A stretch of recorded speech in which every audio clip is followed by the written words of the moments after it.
Hello viewers, কেমন আছেন সবাই? আমরা এসেছি দারুণ একটা জায়গায়।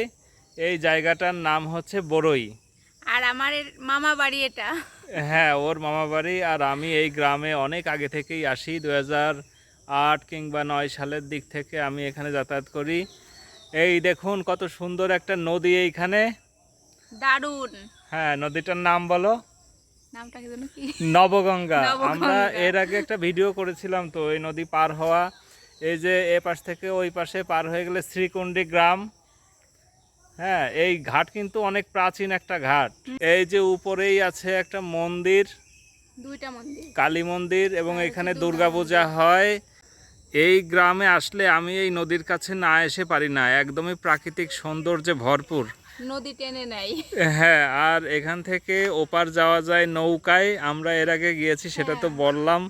এই মুহূর্তে নৌকা নেই, নৌকা হচ্ছে ওই পারে। হ্যাঁ, আর আজকে এই গ্রামে হাটের দিন, এখনই আমরা যাব হাটের উপরে। দেখাবো।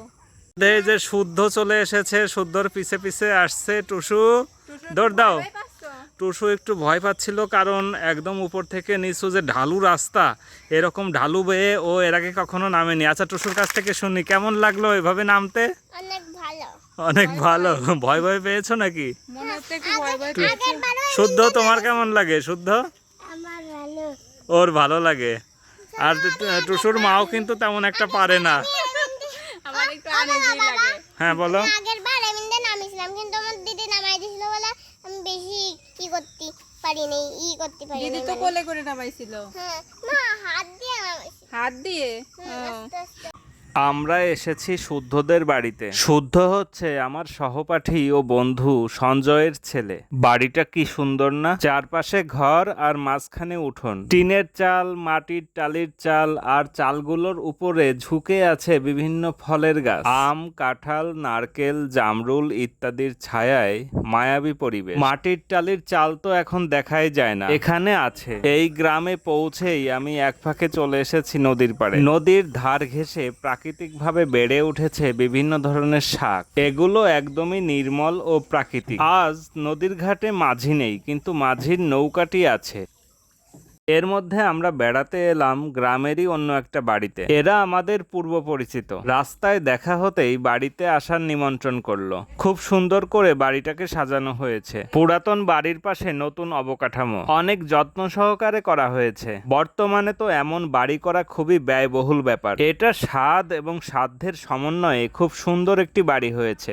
আর বেশি ভালো লেগেছে এই ছোট্ট রান্নাঘরটা। অল্প জায়গার মধ্যে খুব সুন্দর সাজানো গোছানো, দৃষ্টিনন্দন। এই বিল্ডিং এর পাশেই রয়েছে পুরাতন পুশল বা পুইশালা। এটা কুমোরপাড়ার একটা পরিচিত দৃশ্য। মাটির জিনিস তৈরির পর এখানে পোড়ানো হয়। কয়েক ঘন্টা ব্যাপী আগুনের তাপে পোড়ানোর পর মাটির জিনিসগুলো লালটে বর্ণ হয়ে ওঠে। জায়গাটা দেখেই মনে হলো আপনাদের সাথে একটু শেয়ার করি। তবে এই পুশল অনেকদিন ব্যবহৃত হয় না। আসলে সনাতন পদ্ধতির এই কাজে অনেক সময় পর্যাপ্ত কর্মী পাওয়া যায় না। একে তো প্রচুর কষ্টসাধ্য কাজ, তাছাড়া সঠিক পারিশ্রমিকের অভাবে অনেকে পেশা বদলাচ্ছেন। এই যে সঞ্জয় পারছে ওদের গাছের জামরুল টুসুর জন্য। টুসু খুব খুশি। এই যে আমরা চলে যাচ্ছি, তাই শুদ্ধর মন খারাপ। না না, শুদ্ধ তার জন্য মন খারাপ না। তাহলে কিসের জন্য মন খারাপ? শুদ্ধ কিসের জন্য মন খারাপ?